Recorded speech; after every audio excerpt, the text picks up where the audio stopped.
यह video class 10th के resolution book के चैप्टर 2 भोली पर आधारित है।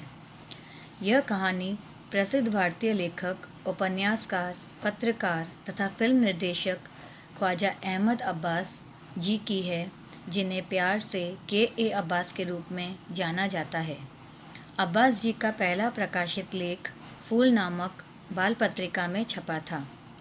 इन्हें 1969 में भारत सरकार द्वारा पद्मश्री से पुरस्कृत किया गया था।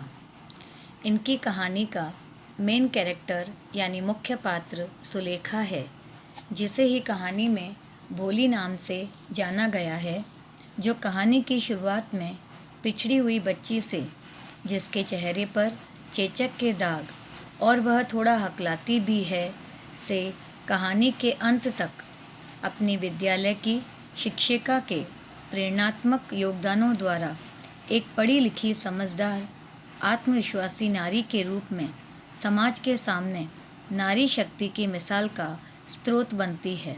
तो आइए कहानी के द्वारा समझते हैं भोली से सुलेखा बनने तक का सफ़र। उसका नाम सुलेखा था, पर बचपन से ही सभी उसे भोली या बुद्धू कहते थे। वह रामलाल नंबरदार की चौथी बेटी थी। जब वह 10 महीने की थी, वह अपने सिर के बल खाट से नीचे गिर गई थी और शायद इसी वजह से उसके मस्तिष्क का कोई भाग क्षतिग्रस्त हो गया। यही कारण था कि वह पिछड़ी हुई बच्ची रह गई और सब उसे तभी से भोली कहते थे। जब वह पैदा हुई तब वह बच्ची बहुत गोरी और सुंदर थी, लेकिन जब वह 2 वर्ष की थी उसे चेचक हो गई। केवल आंखें ही सुरक्षित बच पाई, परंतु सारा शरीर स्थायी रूप से गहरे काले चेचक के दागों से बदरूप हो गया।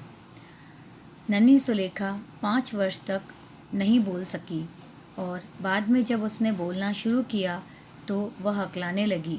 दूसरे बच्चे अक्सर उसका मजाक उड़ाते थे और उसकी नकल उतारते थे, जिसकी वजह से वह बहुत कम बोलती थी।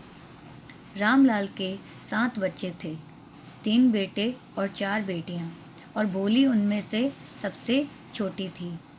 यह एक समृद्ध संपन्न किसान का परिवार था और घर में खाने पीने के लिए कोई कमी नहीं थी। भोली को छोड़कर सभी बच्चे स्वस्थ और हृष्ट पुष्ट थे। बेटों को पढ़ाई के लिए शहर भेजा गया और बाद में महाविद्यालयों में। बेटियों में सबसे बड़ी राधा का विवाह पहले ही हो चुका था। दूसरी बेटी मंगला का विवाह भी तय किया जा चुका था और जब वह शादी भी संपन्न हो गई तब रामलाल को तीसरी बेटी चंपा की चिंता हुई। वे सभी दिखने में अच्छी स्वस्थ लड़कियां थीं और उनके लिए वर ढूंढना मुश्किल नहीं था, लेकिन रामलाल भोली के बारे में चिंतित थे। वह न तो सुंदर थी न ही बुद्धिमान। जब मंगला का विवाह हुआ तब भोली 7 साल की थी। उसी साल उनके गांव में लड़कियों के लिए एक प्राथमिक विद्यालय खोला गया। तहसीलदार साहब उसका उद्घाटन करने आए थे। उन्होंने रामलाल से कहा, राजस्व अधिकारी के तौर पर तुम इस गांव में सरकार के प्रतिनिधि हो और इसलिए तुम्हें गांव वालों के सामने एक उदाहरण रखना चाहिए। तुम्हें अपनी बेटियों को विद्यालय जरूर भेजना चाहिए। उस रात जब रामलाल ने अपनी पत्नी से सलाह मांगी तो वह चिल्लाई, क्या तुम मूर्ख हो? यदि लड़कियां स्कूल गई तो उनसे विवाह कौन करेगा? लेकिन रामलाल में तहसीलदार साहब की बात को नकारने की हिम्मत नहीं थी। आखिर में उनकी पत्नी बोली, मैं आपको बताऊंगी कि करना क्या है। भोली को स्कूल भेज दो। जैसी उसकी स्थिति है उसके विवाह की संभावना कम है। उसके कुरूप चेहरे और समझ में कमी के कारण वैसे भी उससे शादी कौन करेगा। विद्यालय के शिक्षकों को उसकी फिक्र करने दो, ये उनकी सिरदर्दी रहेगी। अगले दिन रामलाल ने भोली का हाथ पकड़ा और बोले, मेरे साथ आओ, मैं तुम्हें विद्यालय ले चलूँगा। भोली डर गई। उसे पता नहीं था कि स्कूल कैसा होता था।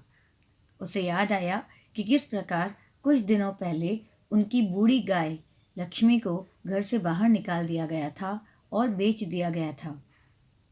न न न न नहीं नहीं नहीं, वह डर से बहुत अधिक चीखी और पिता की पकड़ से अपना हाथ छुड़ा लिया। क्या हो गया है तुझे? अरे मूर्ख, रामलाल चिल्लाए। मैं तुम्हें विद्यालय ही तो ले जा रहा हूँ। तब उन्होंने अपनी पत्नी से कहा, आज इसे कुछ ढंग के कपड़े पहनाओ, नहीं तो शिक्षक और विद्यालय की अन्य लड़कियां हमारे बारे में क्या सोचेंगी जब वे इसे देखेंगी। भोली के लिए तो कभी भी नए कपड़े बनवाए ही नहीं गए थे। उसकी बहनों के पुराने कपड़े ही उसे दे दिए जाते थे। उसके कपड़ों की मरम्मत करने या धोने की भी कोई फिक्र नहीं करता था। लेकिन जैसे मानो आज उसके भाग्य ही खुल गए थे। साफ सुथरी पोशाक पाकर, जो कई बार धुलने के बाद सिकुड़ सी गई थी और शायद चंपा को ठीक से नहीं आती थी, वह उसे दे दी गई। उसे नहलाया भी गया और उसके सूखे उलझे बालों में तेल लगाया गया। केवल तभी ही उसे विश्वास आया कि आज उसे घर से बेहतर किसी अच्छे स्थान पर ले जाया जा रहा था। जब वे विद्यालय पहुंचे, बच्चे पहले से अपनी कक्षाओं में थे। रामलाल ने अपनी बेटी प्रधानाध्यापिका को सौंप दी। अकेली रह जाने पर बेचारी लड़की डरी हुई आंखों से अपने चारों ओर देखने लगी। वहाँ बहुत से कमरे थे और हर कमरे में उसके जैसी लड़कियाँ चटाई पर बैठी हुई थी। वे या तो पुस्तकें पढ़ रही थीं या स्लेटों पर लिख रही थीं। प्रधानाध्यापिका ने भोली को उन कक्षाओं में से एक कक्षा में ले जाकर एक कोने में बैठ जाने को कहा। भोली को यह ठीक से पता भी नहीं था कि विद्यालय कैसा होता था और वहाँ क्या होता था, लेकिन वह लगभग अपनी ही उम्र वाली लड़कियों को वहाँ आज देखकर बड़ी खुश सी हो गई थी। उसे आशा थी कि इनमें से कोई लड़की शायद उसकी सहेली बन ही जाएगी। शिक्षिका जो कक्षा में थी लड़कियों से कुछ कह रही थी, लेकिन भोली को कुछ समझ में नहीं आया। उसने दीवार पर लगे चित्रों को देखा। रंगों ने उसे मोहित कर दिया। घोड़ा उसी घोड़े की तरह भूरा था जिस पर तहसीलदार जी गांव का दौरा करने आए थे। बकरी उसकी पड़ोसी की बकरी की तरह काली थी। तोता उन्हीं तोतों की तरह हरा था जिसे उसने आम के बाग में देखा था, और गाय बिल्कुल उनकी लक्ष्मी के जैसी थी। और अचानक भोली ने देखा कि शिक्षिका मुस्कुराते हुए उसके पास आकर खड़ी हो गई। तुम्हारा नाम क्या है नन्ही बच्ची? भो भो भो, वह हकलाने के कारण आगे बोल नहीं पाई। फिर उसने रोना शुरू कर दिया और उसकी आंखों से आंसू बाढ़ की तरह बह निकले। वह सिर नीचे किए हुए अपनी जगह पर बैठी रही। उसे पता था कि लड़कियां उस पर अब भी हंस रही थी और उसकी हिम्मत उनको देखने की नहीं हुई। जब स्कूल की घंटी बजी, सभी लड़कियां छोटे छोटे तेज कदमों से कक्षा से बाहर चली गई, परंतु भोली की हिम्मत अपनी जगह को छोड़ने की नहीं हुई। उसने अपना सिर अब भी नीचे किए हुए रखा और वह रोती रही। भोली, अध्यापिका का यह स्वर इतना नरम और शांतिदायक था कि अपने सारे अब तक के जीवन में कभी भी उसने इस प्रकार के शब्द किसी से नहीं सुने थे, और उसे इस प्रकार से प्यार से किसी ने संबोधित भी नहीं किया था। इन शब्दों ने उसका हृदय छू लिया। खड़ी हो जाओ, शिक्षिका ने कहा। यह एक आदेश नहीं था, बल्कि मित्रतापूर्वक सुझाव था। भोली खड़ी हो गई। अब मुझे अपना नाम बताओ। उसके पूरे शरीर पर डर के कारण पसीना आ गया। क्या उसकी हकलाती हुई जबान फिर से उसे शर्मिंदा कर देगी? फिर भी उसने इस दयालु महिला के लिए एक कोशिश करने का निर्णय लिया। उसे लगा शिक्षिका की आवाज़ कितनी शांतिदायक थी, वह उस पर नहीं हंसेंगी। ब ब भो भो, उसने हकलाना शुरू कर दिया। बहुत अच्छा, बहुत अच्छा, शिक्षिका ने उसकी हिम्मत बढ़ाई। आओ अब पूरा नाम बताओ। ब ब भो भोली। आखिर में वह यह कहने लायक हुई और उसने अपने आप को चिंता रहित कर दिया, जैसे उसने कोई महान उपलब्धि पाई हो। बहुत अच्छा, शिक्षिका ने उसे स्नेहपूर्वक थपथपाया और कहा, अपने दिल से डर भगा दो और तुम सभी की तरह बोलने में सक्षम हो जाओगी। भोली ने मानो यह पूछने के लिए ऊपर की ओर देखा। सचमुच? हाँ हाँ, यह बहुत सरल होगा। केवल तुम हर रोज़ स्कूल आया करो। क्या तुम आओगी? भोली ने हाँ में सिर हिला दिया। नहीं, इसे ज़ोर से बोलो। हाँ हाँ हाँ। और बोली खुद आश्चर्यचकित हो गई कि वह यह बोलने में समर्थ हो गई थी। क्या मैंने तुम्हें नहीं बताया था? अब यह पुस्तक ले लो, शिक्षिका ने उसे प्रेरित करने के लिए कहा। पुस्तक सुंदर चित्रों से भरी हुई थी और चित्र रंगीन थे। कुत्ता, बिल्ली, बकरी, घोड़ा, तोता, शेर और बिल्कुल लक्ष्मी जैसी एक गाय। और हर तस्वीर के साथ एक शब्द मोटे काले अक्षरों में लिखा था, 1 महीने में तुम इस पुस्तक को पढ़ने लग जाओगी। फिर मैं तुम्हें इससे बड़ी पुस्तक दूंगी और फिर उससे भी बड़ी पुस्तक। समय आने पर तुम गांव के दूसरे सभी लोगों की तुलना में अधिक शिक्षित हो जाओगी। तब कोई व्यक्ति कभी भी तुम पर हंस नहीं सकेगा। लोग तुम्हें सम्मान से सुना करेंगे और तुम बिना किसी हकलाहट के बोल पाओगी। समझी? अब घर जाओ और कल सुबह जल्दी वापस आ जाना। भोली ने महसूस किया मानो एकाएक गांव के मंदिर में सभी घंटियां बज रही थी और विद्यालय भवन के सामने वाले पेड़ बड़े बड़े लाल फूलों में खिल गए थे। उसका हृदय एक नई आशा और नए जीवन के साथ धड़क रहा था। इस प्रकार कई साल बीत गए। गांव अब छोटा कस्बा बन गया था। छोटी प्राथमिक पाठशाला उच्च विद्यालय बन गई। अब वहाँ टिन शेड के नीचे एक सिनेमा घर और एक रुई धुनने की मिल भी थी। उनके रेलवे स्टेशन पर डाक गाड़ी ने रुकना शुरू कर दिया था। एक रात भोजन के बाद रामलाल ने अपनी पत्नी से कहा, तो क्या मैं विशंबर के विवाह प्रस्ताव स्वीकार कर लूं? हाँ जरूर, उसकी पत्नी बोली। ऐसे अमीर दूल्हे को पाकर भोली तो भाग्यशाली होगी। एक बड़ी दुकान, अपना मकान और मैंने सुना है बैंक में कई हजार जमा हैं। इसके अलावा वह कोई दहेज भी तो नहीं मांग रहा है। वह तो ठीक है, परंतु वह इतना जवान नहीं है। तुम तो जानती हो, लगभग मेरी उम्र का है और वह लंगड़ाता भी है। इसके अलावा उसकी पहली पत्नी के बच्चे भी काफ़ी बड़े हो चुके हैं। तो इससे क्या फ़र्क पड़ता है? उसकी पत्नी ने जवाब दिया। 45 या 50 पुरुष के लिए यह कोई अधिक आयु नहीं है। हम भाग्यशाली हैं कि वह दूसरे गांव का है और वह उसके चेचक के दागों और उसकी समझ की कमी के बारे में भी नहीं जानता है। यदि हम इस प्रस्ताव को स्वीकार नहीं करते हैं तो जीवन भर भोली अविवाहित रह सकती है। हाँ, लेकिन मैं ये जानने को उत्सुक हूँ कि भोली क्या कहेगी। वह मूर्ख क्या कहेगी? वह तो एक गूंगी गाय के समान है। शायद तुम सही हो, रामलाल बुदबुदाया। आंगन के दूसरे कोने में भोली जागी हुई अपनी चारपाई के ऊपर लेटी हुई माता पिता की फुसफुसाहट वाली बातचीत सुन रही थी। विशंबरनाथ एक धनी पंसारी था। वह विवाह के लिए मित्रों और रिश्तेदारों की एक बड़ी बारात लेकर आया। बारात के आगे आगे पीतल के वाद्य यंत्रों का एक बैंड एक भारतीय चलचित्र की लोकप्रिय धुन बजाता हुआ चल रहा था। दूल्हा एक सजे हुए घोड़े पर सवार था। इतनी तड़क भड़क और शान देखकर रामलाल फूले नहीं समाये। उन्होंने कभी सपने में भी नहीं सोचा था कि उनकी चौथी बेटी का विवाह इतनी धूमधाम से होगा। इस अवसर पर आई हुई भोली की बड़ी बहनें भी उसके भाग्य से जलने लगी। जब शुभ घड़ी आई तो पुजारी ने कहा, दुल्हन को लाओ। दुल्हन वाली लाल रेशमी साड़ी पहने हुए भोली पवित्र अग्नि के पास दुल्हन के स्थान तक लाई गई। दुल्हन को माला पहना दो, विशंबरनाथ के एक मित्र ने उसे कहा। दूल्हे ने पीले गेंदे के फूलों का हार ऊपर उठाया। एक महिला ने दुल्हन के चेहरे से घूंघट पीछे सरका दिया। विशंबर ने जल्दी से एक दृष्टि भोली पर डाली। माला उसके हाथों में ठहरी सी रह गई।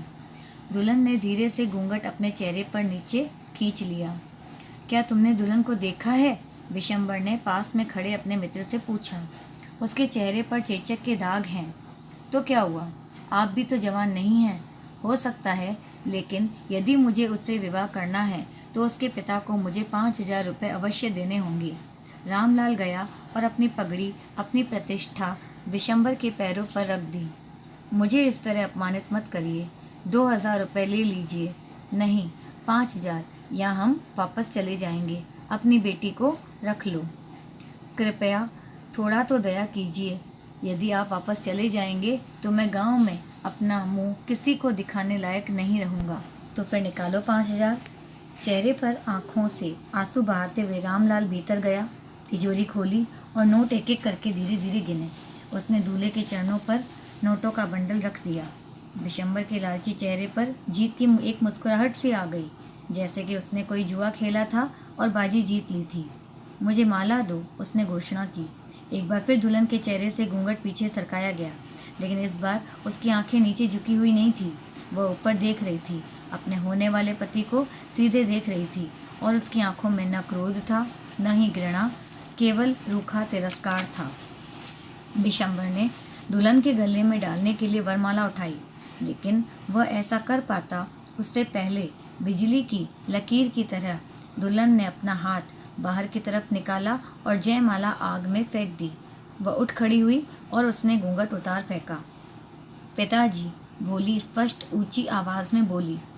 उसके पिता, माता, बहनें, भाई, रिश्तेदार और पड़ोसी थोड़ी सी भी हकलाहट के बिना उसे बोलते हुए सुनकर चौंक गए। पिताजी, अपना पैसा वापस ले लीजिए। मैं इस व्यक्ति से विवाह नहीं करने वाली। रामलाल के ऊपर तो जैसे वज्रपात ही हो गया। अतिथिगण कानाफूसी करने लगे। इतनी बेशरम, इतनी कुरूप और इतनी बेहया, तो वो मानो दंग सा रह गया। बोली, क्या तू पागल है? रामलाल चीखा। तू अपने परिवार की बदनामी कराना चाहती है? हमारी इज्जत का थोड़ा तो लिहाज कर। आपकी इज्जत की खातिर, बोली ने कहा, मैं इस लंगड़े बूढ़े व्यक्ति से विवाह करने के लिए तैयार हो गई थी, लेकिन मुझे अपने पति के रूप में ऐसे संकुचित मनोवृत्ति वाला लालची और घृणित कायर नहीं चाहिए। मैं इनसे शादी नहीं करूंगी, मैं नहीं करूंगी, मैं नहीं करूंगी। कितनी निर्लज्ज लड़की है। हम सब ने सोचा था कि वह एक सीधी सादी गूंगी गाय है। बोली बूढ़ी महिला की ओर तेजी से मुड़ी। हाँ चाची, तुम सही हो।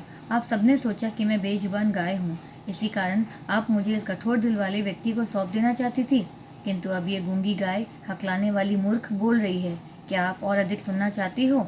विशंबरनाथ पंसारी ने बारात के साथ वापस जाना शुरू कर दिया। चकराए हुए बैंड वालों ने सोचा कि विवाह संपन्न हो चुका था, इसलिए उन्होंने विदाई गीत बजाना शुरू कर दिया। रामलाल जमीन पर गड़ गया हो वैसे ही खड़ा रहा। उसका सिर दुख और लज्जा के बोझ के तले झुक गया था। पवित्र अग्नि की लपटें धीरे धीरे बुझ गई। सभी जा चुके थे। रामलाल भोली की ओर मुड़ा और बोला, परंतु तेरा क्या होगा? अब तुझसे कोई भी विवाह नहीं करेगा। हम तेरे लिए क्या करेंगे? और सुलेखा शांत और स्थिर आवाज़ में बोली, आप चिंता न करें पिताजी। आपके बुढ़ापे की अवस्था में मैं आपकी और माताजी की सेवा करूंगी और मैं उसी विद्यालय में पढ़ाया करूंगी जहां मैंने इतना कुछ सीखा है। क्या यह ठीक नहीं है मैडम? अध्यापिका इस दौरान एक कोने में खड़ी होकर यह सारा नाटक देख रही थी। हाँ बोली, अध्यापिका ने उत्तर दिया और उनकी मुस्कुराती हुई आंखों में गहरी संतुष्टि की रोशनी थी, जो एक कलाकार उस समय महसूस करता है जब वह अपनी सबसे श्रेष्ठ कलाकृति को देखता है। इस कहानी के कुछ पहलुओं पर ध्यान देते हैं। पहला तो यह ग्रामीण परिवेश की कहानी है। दूसरा, इसमें शिक्षा में भेदभाव के तहत बेटों को पढ़ने के लिए शहर भेजना और बेटियों का जल्दी विवाह करना। तीसरा, शिक्षा के प्रचार प्रसार के तहत गांव में प्राथमिक विद्यालय का खुलना। चौथा, शिक्षा के द्वारा महिला सशक्तिकरण के तहत दहेज प्रथा की रोकथाम। पाँचवा, पुरुष प्रधान समाज में महिलाओं का भी महत्वपूर्ण योगदान।